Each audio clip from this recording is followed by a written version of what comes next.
Hey everybody, it's Stacie Duffy here, your Denver Metro real estate resource. So let's talk about the market a little bit. I haven't done a market update video in, almost a couple months now, and it's been changing a lot. And I've been in the market a lot for the last couple of months with my buyer clients and seller clients. And things are shifting, as I talked about in the last couple of videos. I'll link to the one up above and down below that I posted most recently. But like I said, that was a couple months old. So I've got new stats for the month of June. It's early July. Those just came out. And I want to talk about them a little bit because the hard part about statistics when you're looking at real estate is it's always looking backwards, right? And that's going to be the case for any statistic. And so a lot of it for us is really based on patterns and kind of overall impact of the market condition at the current moment. So a lot of times what we're advising our clients on is, hey, here's what's happening right now. The news is going to, do what the news does and be sensationalized and all of that kind of stuff. And because shock value sells and extreme sells. And so they're going to swing to whatever is going to catch your attention. So a lot of what we spend our time doing is set a realistic expectation for our clients on what's happening right now or what we expect to happen in the short term. Or, if they're further out, then fine, we'll talk about further out. But obviously the crystal ball comes into play and none of ours really work.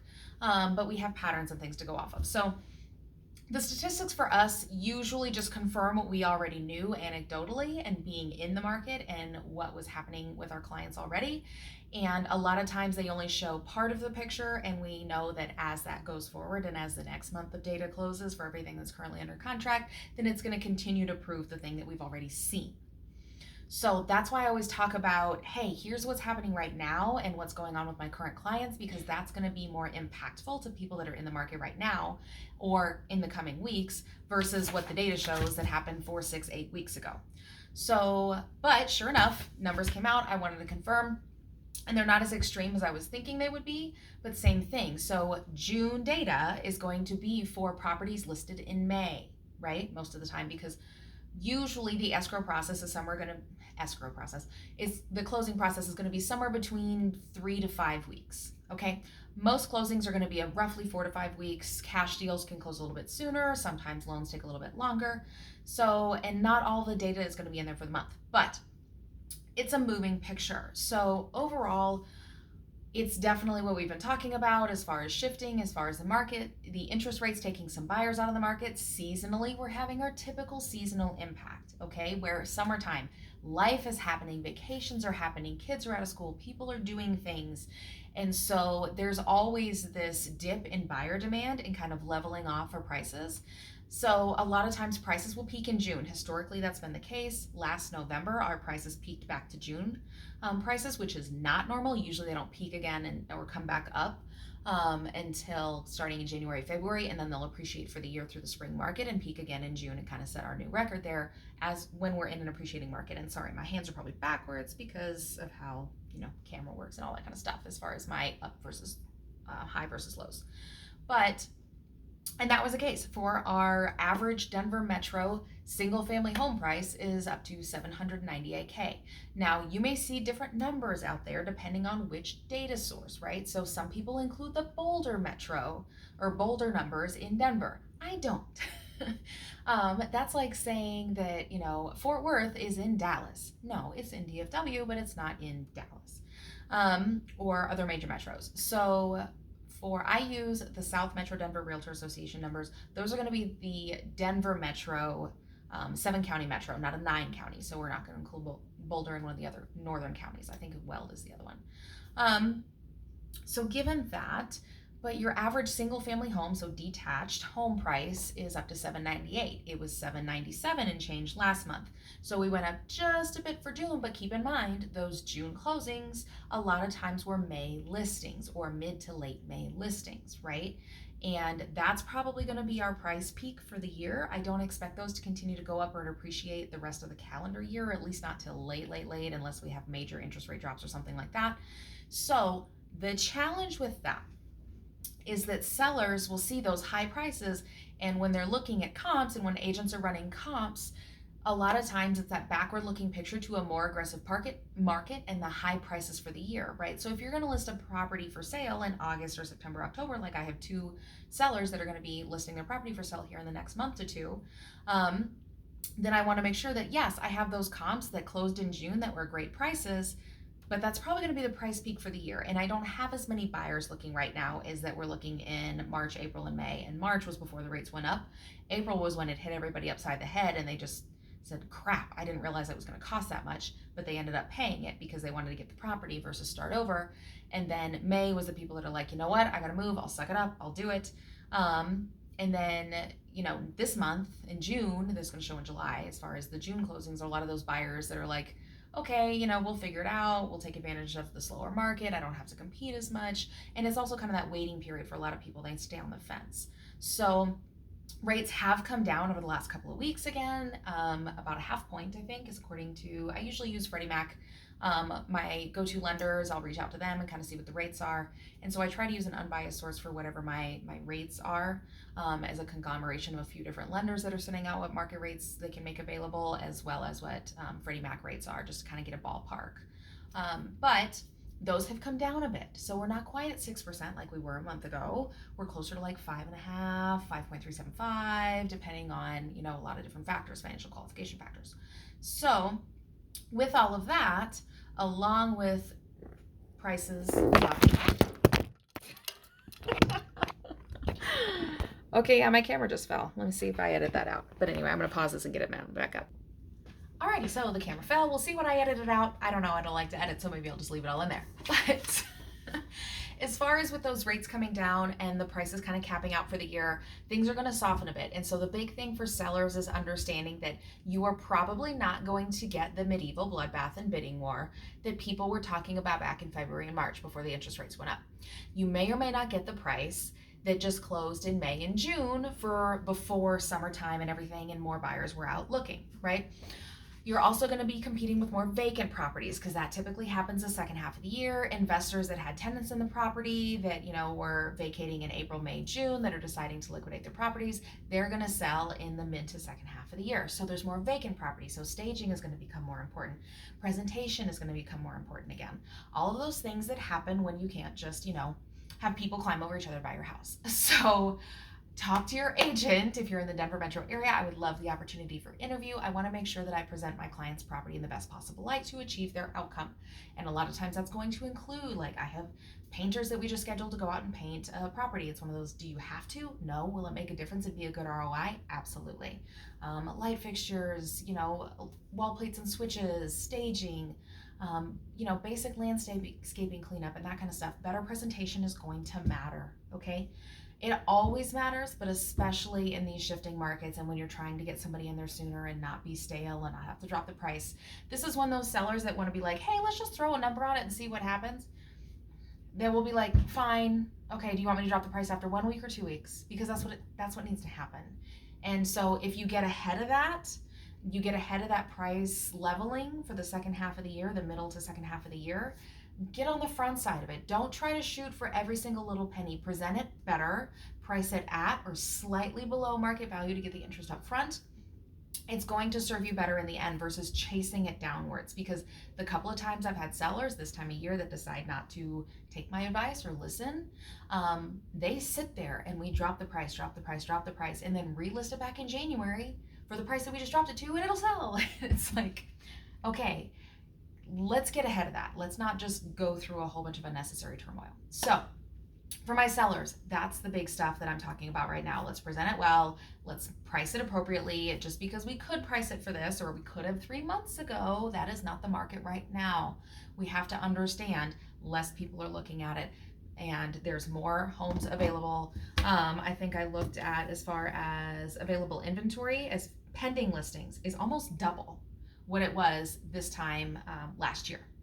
So, or not pending, sorry, active listings. So available inventory is almost double what it was this time last year. And so last year was really crazy. There was a lot going on. We were still in the COVID market of everything's just nuts, right? So there's more sitting out there. The days on market, average days on market for Denver were up to 11, okay? Median days were up from 4 to 5. I know that doesn't sound a lot, but that's a 25% increase. So this time of year, we're going to see some of those homes are going to go right away if they're priced and positioned and presented well. The other ones might sit around for 1, 2, 3 weeks, do a price drop. I've got some videos of the delayed auction. I'm not seeing as much of that right now, just because even in the last month or so, that has softened, the buyer demand has softened even a little bit more, and there's not as much competition. So anyway, that's kind of what's going on the sell side. The buyers, my big thing is hey, keep an eye on the rates. Like, those are working in your favor. Check out the arms. See if you really want to do that, or if you would, want to lock in some, buy down your rate a little bit to 5% or 5.25% or something, and have a flat rate that you don't have to worry about refining in a couple of years. If you are open to refining or you're not going to own the property for a long time, talk to your lender about an arm. Some of the arm pricing is competitive and some of it isn't. I've kind of heard mixed things there. But for the move-up buyers, like, I had a move-up buyer reach out to me in the last week or so that said, hey, we got to list our place to sell. What's going on? Are people taking contingent offers? I'm seeing more contingent offers accepted. Given relo contingencies, it's always a challenge. It's lining up the dominoes perfectly. When one of those dominoes doesn't work, the whole thing goes to crap. So I'm usually a fan of finding some different options where you're not having to be contingent and you have a little bit more flexibility. Whether that's, doing a cash out refi to have some, or a HELOC to have your down payment funds to go buy your new place and then sell the old one and recast if you can qualify for both.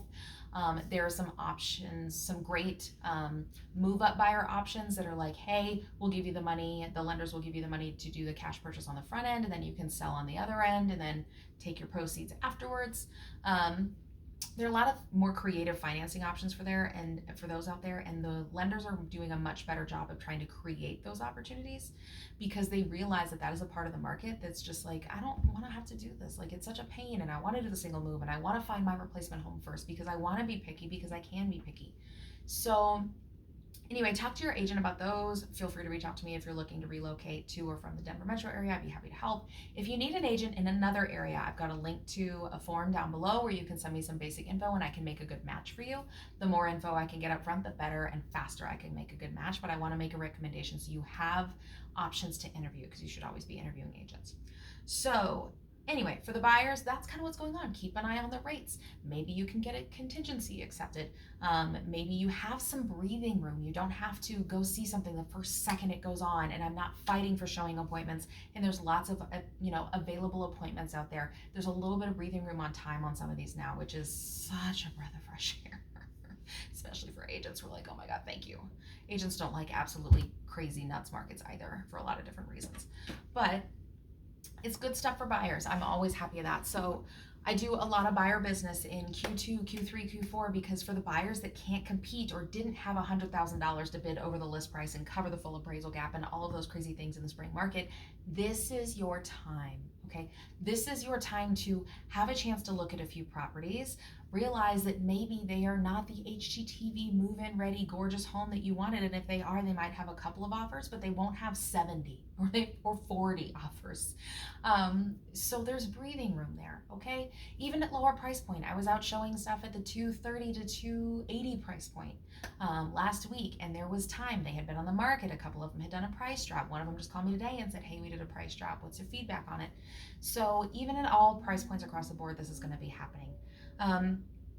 Anyway, as far as the stats, the sold to list price ratios for bidding over. So this is one that is very, very much a backwards looking number that I like to have it, but all it does is prove that I was right or prove that I was wrong.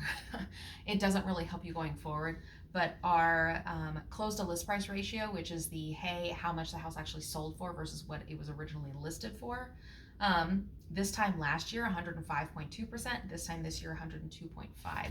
The last couple of months, it's been around the 105, 104, 106% mark. So that's gone down to 102 and change, which shows that, hey, this says that, overall average, the homes are selling for more than the list price. But like I said, that's June closings for May listings. Okay, I do not expect, given how many price drops we had on June listings that will now close in July, I'm expecting those July sale to list price to be around the 98-99% mark. I don't think it'll be much lower than that, because even though we've had price drops, it's not significant, and a lot of those price drops for the month of June were resulting in those delayed auction scenarios, so they just kind of come back up to the original list price. But anyway, it's all moving, it's settling a little bit. The big takeaways, as I always say, are buyers, now's your chance to go out and get something without having to crawl over each other, promise the world, waive all of your rights or your inspections. And then keep an eye on the rates because they're not as bad as they were a month ago. These change all the time. If you are renting, you are paying someone else's mortgage. So, when you're looking at rent versus buy, should I just buy? And a lot of people just rent because they're like, oh my gosh, now it's going to cost me more. I'm like, okay, it costs you more than paying someone else's mortgage. You get nothing back. So let's see what makes sense for you. Reach out to me if you have questions on that or if there's anything I can do to help. For sellers, temper your expectations, listen to your agent, ask for comps, and stop believing everything you read online and see in the news, okay? Because a lot of those are going to be backwards looking. We need to know what's going on right now and what's going to happen in the next 2 to 3 to 4 weeks and get ahead of it versus chasing it down, okay? So as always, if you found this helpful or there was good information, please feel free, hit the like button. That would really help me and help other people find it that are in the same situation. If you'd like to reach out to me about buying or selling here in the Denver metro area, I would be happy to help. My contact information is down below, and it's also on my website, so feel free to reach out to me that way too. And then if you're looking for an agent in another area, as I mentioned, I have an amazing network. I want to make sure you find somebody that's a good fit for you, that's educated, that understands these things, and can communicate these things to help set realistic expectations and help you accomplish your goals. So I've got a link down below for referral information if you'd like me to recommend an agent in another area. So anyway, thanks so much for the time and have a great day.